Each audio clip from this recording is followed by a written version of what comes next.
The performance-driven leader, preparing others for success. This is episode 185 of the 30. Welcome.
Hello there, friends.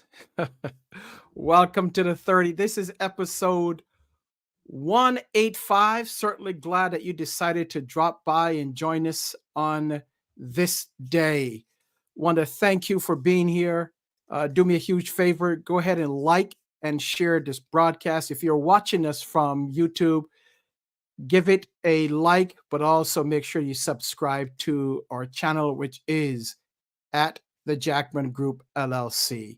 The 30 is a production of the Jackman Group LLC. I am your host, Patrick, and today we are going to be talking about the purpose-driven leader, preparing others for success. And I have a fantastic person that he's going to speak to us about leadership. We've become good friends. He's gone through some training of ours. So I'm excited to talk to him and hear everything that he's doing. He has a program that he's been leading for I think maybe 3-4 years, but we'll know exactly what time, how long he's been leading it. But before we get started, I want to make sure that you are joining us and that you're in tune. Drop your comments or questions to me or to our guests. We'd love to have you. We'd love to answer some of your questions, or basically just hear from you. Want to shout out Erica Bates, virtual event strategist down here in South Carolina. We'll be joining her tomorrow for the virtual summiteers. Shout out to her. And just give us a shout out, or give us a comment, or just say hi to us. All right. Last week we graduated. If you are an avid listener of the 30, you know what we do, right? From the Jackman Group perspective, we specialize in leadership development and team enhancement and strategic planning. And last week, we had the privilege and honor to graduate 13 City of Rochester supervisors and managers after they completed the 10-week cohort. And we've been doing this. This is I think our fourth year. That was cohort 8. And this person, this young man, this gentleman, friend of mine, he came through and graduated. I think it was cohort 7, but he'll tell me which one it was. So I'd like to welcome to the 30, Justin Collins. Justin, welcome to the 30. How are you, sir? I'm doing great. Thanks for having me. Thank you. All right. Tell our viewers, who's Justin and what does Justin do? I see that you are in uniform. So tell our viewers what you do and who you are. This kind of gives it away. I'm a Rochester police officer. I was going back to the cohort real quick before I get started. That was the best cohort. We had a great group, right? Cohort 7. We had a phenomenal group, and it was a fantastic, fantastic experience. Met so many other wonderful city managers, and like I said, Patrick, I can't say enough for my time there. I had such a blast. I really did. It was a fantastic program and a fantastic class. I loved it. Good, good, good, good, good. Tell us one thing that you took away from that class, Justin, that was valuable that you've implemented in your job right now. Really, I probably couldn't name just one thing, but I'm going to start by saying I was so surprised to see how many other leaders, like in the police profession, we happen to think that from a management standpoint, that we just have our own certain problems and they're not the same problems as other managers in other types of city areas or city departments. And that couldn't be further from the true. We were all facing the similar problems, similar issues with helping employees get over the hump in certain areas. So I would say, to me, one thing I noticed right off the bat was how we all had similar issues, regardless of whatever section or part of the city that we worked in. I was also surprised of how needed training like that was. Like policing, in one way, we obviously have certain specific things that we do that are completely different than any other industry, but it's still management. And in my position as a sergeant with the RPD, I'm still managing people. There was so much stuff that you brought in your program of how to deal with people in crisis or how to deal with people, having crucial, important conversations that is just so needed and so valuable. And that's why I spoke so strongly about wanting so many more of my peers in my department to experience that training, because it just really was awesome. Great. Thanks, Justin. Now, one of the things that we do in a program is that on the last day, well, throughout the program, we talk about doing a leader success plan, and you presented yours.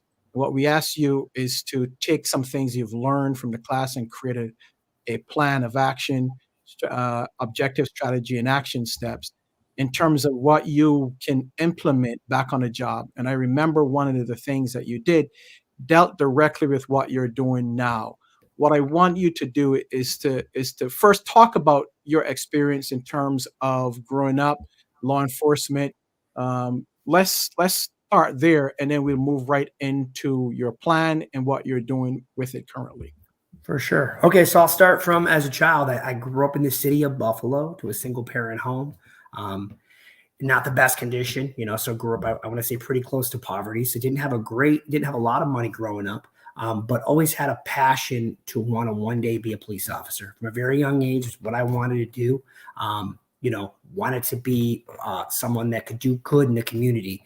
So growing up in Buffalo, like I said, it wasn't an easy life. I had my sister and my mother and I, but I pushed hard, did decent in school. But in addition to wanting to be a police officer, I always found myself being in situations where I was leading, whether it was high school or one of my first things that I was involved in is I actually ran a local bar and started the bar from the ground up. I ran 2 bars with a friend of mine, hired all the staff. I was about 19, 20 years old, and it graduated to a second bar. And it was successful. But I knew that's not what I wanted to do. I still wanted to be a police officer. I still had a passion to serve the community.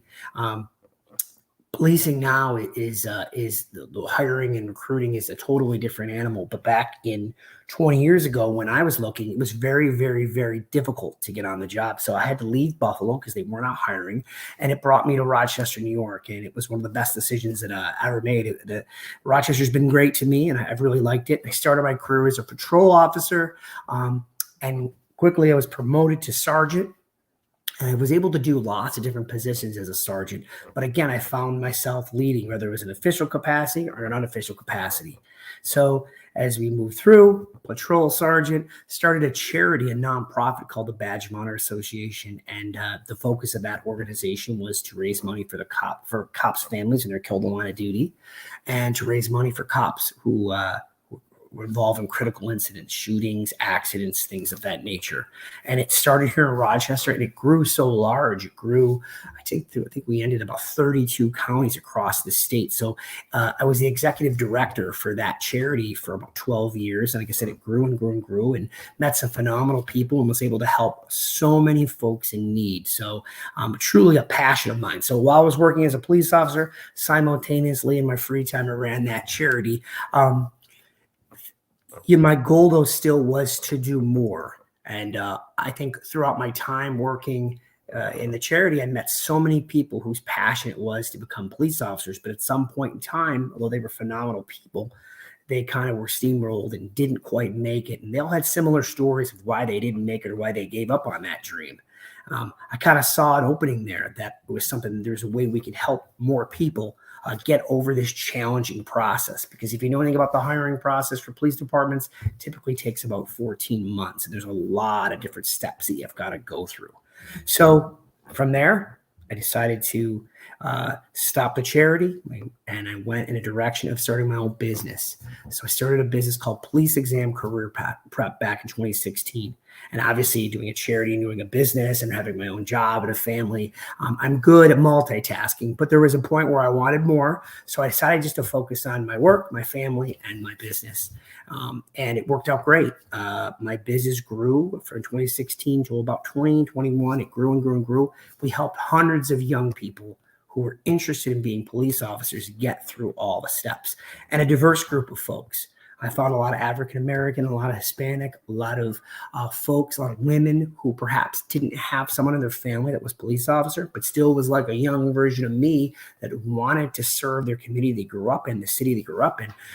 They gravitated towards the program, and we helped everyone and helped them understand the process, because like I said, it is challenging, but got them through it. And we're really proud to say, like I said, there's a few hundred folks now that are either working in Rochester or working in counties near us, serving as police officers. Around 2022, I was given an opportunity to help my police department where I worked implement a program like Police Exam Career Prep. So I was able to do that, and that's how the workforce development program evolved. And we've been going strong for 2 years, and really, really have had nothing but success in getting young, emotionally intelligent, mature, consistent, and honest people who want to get in this job and showing them the way. I really feel, Patrick, that police officers are community leaders. And we've talked about this before. Mm-hmm. And it is so important that we treat it as such. We're in an era, and we know that, policing hasn't had the best light shined on it in the last couple of years. And some of it's its own doing, and, we need to make sure that we're getting the right people in this position. But the system in which we found those people in the past, if you're asking me and I'm giving my opinion, wasn't the best. And it's not just locally, it's across the country. And I think policing industry is starting to realize that. And that's why I'm so, pleased that my Chief Smith, allowed us to implement something innovative on which we could go get the candidates and develop them. If you had an interest in the past and wanted to be a police officer, you were simply just told, go take the test. And in this era, just telling someone to go take a test and having no follow-up, so much is happening. There's so many distractions. A young person, really, you better have hitting the lotto than seeing that person again. There's just a lot of things that will happen. It's not take a test and you get a job. It's take a test and maybe I'll talk to you in a year and a half. We wanted to capture that passionate interest right from the beginning. And that's what my team and I do. We capture that passionate interest, and we put them in a group, a digital platform, manage them. We meet them bi-weekly, and we motivate them to get to where they want to get to, and whether that's serve the city of Rochester or wherever that takes them, to get them to be the best version of themselves. Great. And I know that was part of one piece of your plan, your leader success plan, was to go out and implement this overall plan, including your strategy and action steps. And I had the opportunity to come out to some of your functions that you invited me to, and I was amazed to see the diverse group of individuals. And I ran into a couple of them, knowing them. I said, "Hey," and one of them was Robbie Ortiz. I've known Robbie from the days in our gym together. But let's talk about what made you come up or decide to go that route as a leader? Because I know from your experience, as you said, you had your own company, president and CEO of a company, so you understand the concept of leadership and leading. So what made you go in that direction in terms of workforce development? I saw it as a need. I remember, that's a great question, Patrick. I remember when I started, people thought it was like, why would you, well, we don't need a recruitment workforce development business. Why would you do that? Police agencies do it themselves. I saw the tide turning where it was becoming increasingly difficult to get people through this process. So what made me decide to start that business was all the folks that I had met that were great people that wanted to be police officers that were, just gave up because the process was too challenging.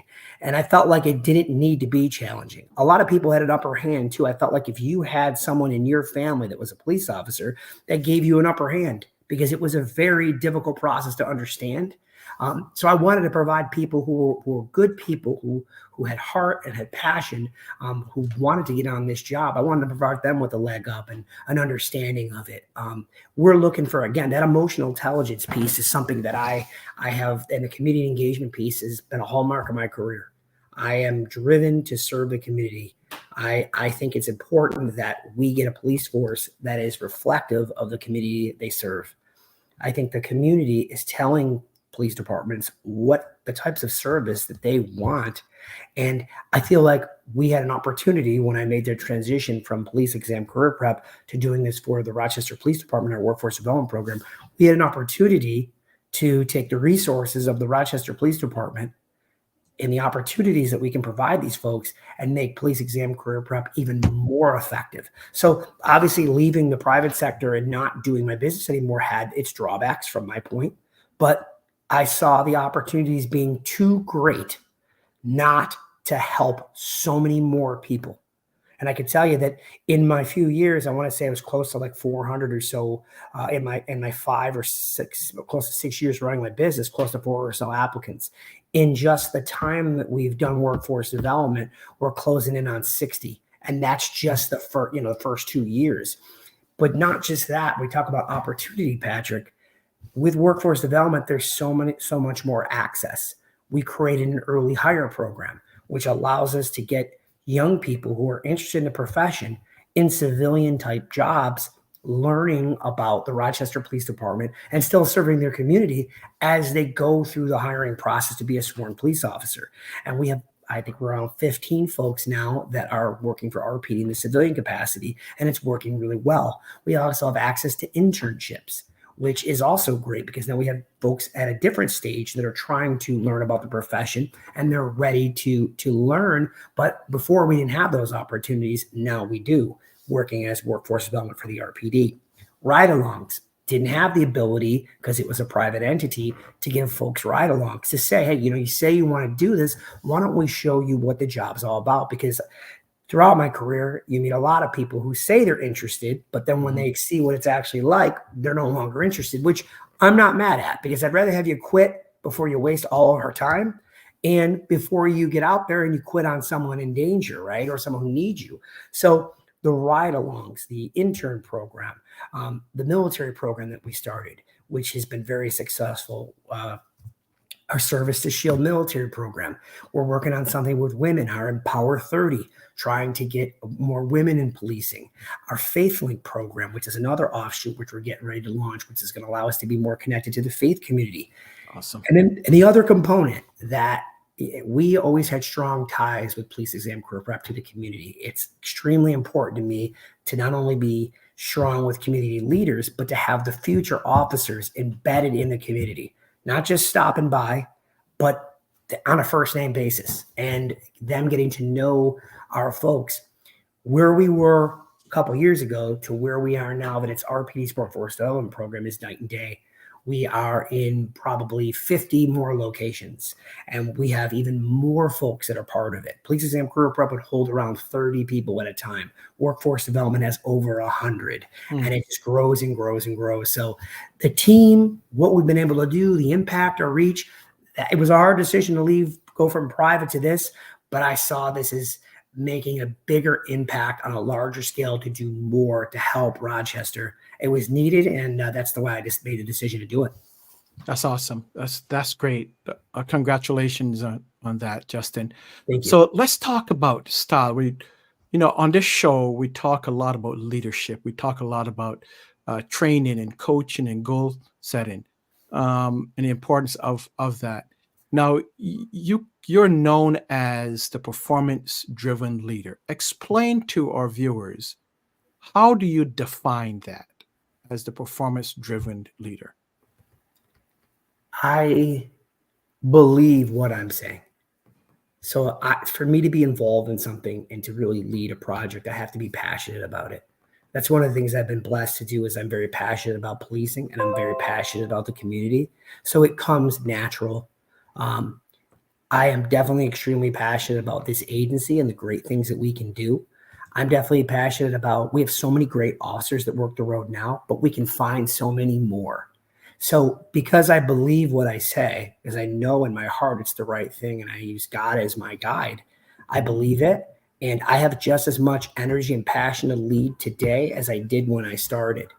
I am a believer in that the greatest tell or the greatest sign of a leader is not what you can do, but what you can motivate others to do. Tonight, as we sit here, I actually got off of work a few moments ago, but there are still people in the community volunteering right now at rec centers or at local churches, part of workforce development with no promises. We don't promise them employment. We don't tell them if you do a certain amount of stuff, you're guaranteed to get a job. That's not it at all. It's all voluntary. But that is stuff that we've motivated people to do. We're building leaders. It's all positive. They're out there in the community. Now, there are folks that would say, that maybe are naysayers and don't like it. Listen, again, police officers are community leaders. Let's get our folks comfortable in leading. But what motivates me? What gets me to do it? What's the hallmark? Again, to me, it's I can do all this stuff, but can I motivate others to do that stuff? Because that's where the greatest good is. Another thing that I really feel strongly about in leadership is the greatest impact you can make as a leader is developing other people to be leaders. Mm-hmm. It's just a fact. There will be a time when I am not leading the way. There'll be a time when I'm retired, right? No time soon, but there will be a time. I want to help get more leaders and people in position to be leaders. Block out all the noise. Again, and I focus on policing because that's what I do, right? The community is telling us the type of police officer and police department that they want. They want an emotionally intelligent police officer. They want someone who cares, someone who's fair, honest, mature, consistent. You should give them what they want. That's what they're asking for. To me, it's pretty simple. And we have so many phenomenal officers right now in the RPD, and my goal is to find and develop more to help this agency. And I have a really good system. My team, I think you've met Officer Calderon and Officer Mitchell. We have a great group who are really helping us pave the way, mentoring these folks. Mentoring is a buzzword that's thrown around a lot. We have figured out a way to hyper mentor these folks and to keep them engaged and showing them what could be once they get there and the kind of impact they can make. I got a really nice message from somebody earlier, one of our newer folks, and I get these from time to time. A lot of times, because of the way the system is, they deal directly with the recruiters and not me. They hear me speak, they'll see me at class, but I don't deal one-on-one a lot, obviously, because if I was doing the work of my recruiters, then I couldn't do my job, right? Sure. But one did reach out to me and sent me a really nice message, and I want to read it because I will leave her name out of it, but it made me feel great. And I showed my wife because that's why I do what I do. And it was just earlier. And she said, "Hey, Sergeant Collins, I wanted to personally thank you for creating such a welcoming and inclusive atmosphere within the workforce development group. This group has allowed me to keep focused and committed on the hiring process. Thank you for seeing my efforts and how hard I've been working. I wouldn't be where I am right now without you and Michelle and Steve and this team. I'm looking forward to one day realizing my goal of becoming a police officer." And that's it. Like that encapsulates exactly what we're doing here. That's great. It kind of took me back. I know that they're thinking that, but the way she put it, I was like, that's it. That's what we're doing. That's what we're doing here. And that's the kind of person that, God forbid, down the road that I need a police officer or my mother needs a police officer. There's a burglary or an accident. That's who I want showing up at that call to help them. Someone who's going to be patient and someone who cares and someone who's worked to get here and knows the value of the badge and what they're doing and the kind of impact they can make if they treat someone with respect, not someone who's looking down on someone or someone who's taking this job or their position they're in for granted. And that's what we're building in there. Culture to me and what we've created, and even my employees, I have another position at work. I have a few employees that work at headquarters, and I manage them. And it's all about culture, all about people feeling strongly. Culture gets thrown around a lot, like some people don't know. If you're doing good, culture doesn't matter, they say. But I totally don't subscribe to that. Culture is going to make someone work for less because they want to just be around the energy. They like the way they're being led. They like how you make them feel. They like their coworkers. They know where they stand with you. They're not walking around on pins and needles. That is something that comes natural to me, and I believe it. And I'm always trying to learn more of how to be a better leader and how to create better culture, because the progress and the success that you can have, and I know you've seen it, if the culture of your team is strong, is limitless. It's limitless. How people say, how are you able to balance all of these different things? My wife will be the first to tell you, she wants to she's like, how are we doing all this different stuff? But I have incredible teams. I have incredible processes, teams, and that allows us with great culture to be successful. And that's what we're talking about here, the performance-driven leader, preparing others for success. Great leaders are the ones, great and secure leaders are the ones, as we define during our classes, is that great leaders are those that do what? Develop others for greater and skill, right? And ability. And that's what great leaders do. Others now, you may be insecure. So I'm excited to see what you're doing as a graduate of our training program. And I applaud you, and I see it firsthand in terms of who you brought in, who's part of your development team. And then last time, I think there was a graduation or someone going on to actually be part of RPD. And that was fantastic. So congratulations. Before I let you go, because we're close to ending here, I want to talk about what would you consider as a couple of keys for leadership success? Give me 2 keys that you would say if someone look at you and says, Justin, you're very successful as a leader. Not pretty successful, you're very successful as a leader. What would I need to do to become successful or effective as Justin? I'd say first is be a good listener. I think that's over time. What I always go back to is I listen to understand what people are saying versus just talking over people and not listening. People will tell you what they want. Your employees will tell you what they want. I work for my employees. As a servant leader, which is something that's important to me, I want us to meet our goals. I want us to be successful, whatever our objective is that comes down for us, what we need to do. But I listen, I think more than I just do. And I think another thing, and again, I go back to it, is it's listening, but it is realistic expectations and making those realistic expectations clear. I found that as I evolved as a leader, I got to know my employees on more of a personal level and learn more about their families and learn more about what their likes and dislikes were and what motivated them, what their ambitions were in their career, versus just do this because I'm the boss and this is what I need you to do. Once I got to know them on a more personal level and showed that I cared about them, and it was genuine, because I think people can see through it when it's not, I found the performance was even stronger. So it's listening and really getting to know my team, whichever team it was. And I've been blessed to have so many great teams. Those are 2 things that I think I've really used as hallmarks to my career and is what allowed me to have success. And really, I would say that would be it. Great. Thank you, Justin. Absolutely. So I got 2 more for you before we wrap up. What would you say, with everything that you know now, what would you say to a Justin Collins at 20 years old? It's a great question.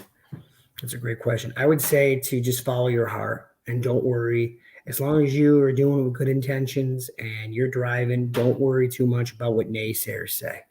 People are going to give you, the critics are always the one that aren't doing anything, right? The critics are the ones throwing stones, or they're the ones that just kind of sit and idle. If someone has a solution, I can be the leader or I can be the best team member ever, and I can transition hats very easily. But I would say what I would tell a younger version of me is follow your heart, push forward, and don't spend too much time on what critics have to say. Great. Now, I know we talked before, and there is an opportunity for those that want to join the Rochester Police Department. Tell us what that opportunity is. What does someone that's viewing or listening, what do they need to do to be part of the RPD? Yes. So the state has granted us a police exam that we were not expecting, but we're excited to have it. We're down about 93 police officers right now in the Rochester Police Department. So we're looking to add more. So we have a police exam coming up on March 2nd. And the deadline to sign up, which is really the most important date, is February 9th. So we're looking to get that next generation of Rochester police officers. And the way we do that is by doing our recruitment drive. So you'll see billboards up and you'll see our folks everywhere in the community trying to encourage people to become Rochester police officers, to become leaders in this community. So if folks do want to sign up or even learn more about it, they can speak with me or one of my recruiters on my team, and they can register the exam at www.cityofrochester.gov/join-RPD. Again, www.cityofrochester.gov/join-RPD. Great profession, great benefits. But for me, it's been the most rewarding career. Patrick, I'd be lying if I didn't tell you it is flown by. It is absolutely flown by, because I think they say if you love what you do, you won't work a day. And That's right. I absolutely loved my career. I've loved the opportunities gotten, the leadership positions that I've been in, and the fantastic people that I've worked with. It's just been great, and made a great living that I've been able to support my family on. So we're definitely looking to get that next Rochesterian, that next future police officer, and working for the Rochester Police Department. Great. Now, speaking of family, you recently had a new one. Yes, I did. Yes, I did. So my wife, Gina, and I welcomed our son, Hudson Collins. He's just turned 2 months. Congratulations. Thank you. We have another son, Carter Collins, who's 13. So I've really got the spectrum. I got the teenager, just hit teens, and then I got the newborn. I love being a dad. To me, that's probably my greatest achievement ever, is being a dad. And I've got two phenomenal boys. I was telling my wife the other day, Patrick, I'm still getting used to saying the kids, because I never said the kids. It was always like our son or our kid, but now I got kids. So I'm getting used to it. But again, he's a blessing. He's healthy. He's happy. My wife's doing great. And our family's growing. And again, dad is without a doubt my greatest role that I could play. And I am so proud to be a dad, so proud to be Hudson's dad. Awesome, Justin. Before you leave, those that come on the show, we do what's called rapid fire. So I'm going to ask you 4 questions, and I'm going to ask you to don't think about it. I'm ready. Give it to me. All right. What's your favorite food? Chicken wings. Chicken wings. All right. Favorite place to vacation? Pardon me? Favorite place to vacation? Anywhere that's an exotic island or any place warm. All right. Love it. Love it. Love it. Last leadership book that you read? How to Win Friends and Influence People. See, we're here, Justin. We're here. Oh, yeah. Last one. What is your favorite quote? Favorite quote.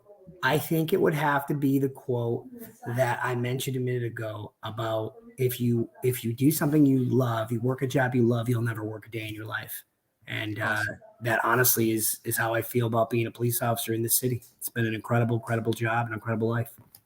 Justin, thank you so much for being here. I greatly appreciate it. Continue the great work that you're doing with you and your team in terms of bringing inclusiveness into the city of Rochester and the Rochester Police Department. So continue success and be safe.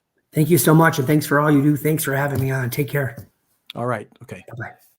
So we've been talking to Justin Collins. Justin is a 20-year veteran with the Rochester Police Department. He's also the director of their workforce development program in terms of bringing or finding or developing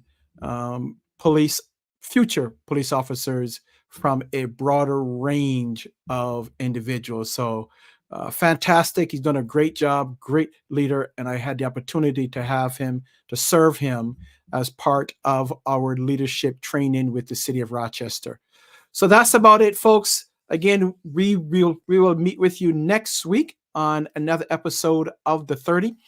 Just some things to note. Our group coaching program will be launching next month. So I'm going to put out there in our description, I'm going to put it in the chat. If you would like to be part of our group coaching, or you would like more information about our group coaching, you understand the difference between training and coaching. This is about leadership coaching as well. If you're a leader, a prospective leader, if you're a business owner, and you would like to be part of our group coaching. We also offer one-on-one individual coaching, but this particular program that we're going to launch in February of this year is focused on group coaching. So if you'd like to be part of that, I'm going to drop the information that you can email me on. You can contact us at info@jackmangroupllc.com. That's info@jackmangroupllc.com. And let us know that you would like more information or you'd like to be a part of our group coaching program. Our program is called Impact Leaders Group Coaching. We also offer, as I said, as part of our solutions, individual coaching. That's one-on-one coaching. So if you're interested in any of those two, feel free to email me, or if you have my number, our number is 585-861-6828, where you can simply send us an email and then we will follow up with you to let you know or provide the information that you need. So folks, that's about it. I want to thank you. I want to thank Justin for being here. I want to thank you for your continuous support in terms of the 30 and of course, in terms of the Jackman Group LLC. So we'll see you next week. May God bless you. May God keep you. Be safe, you and your family.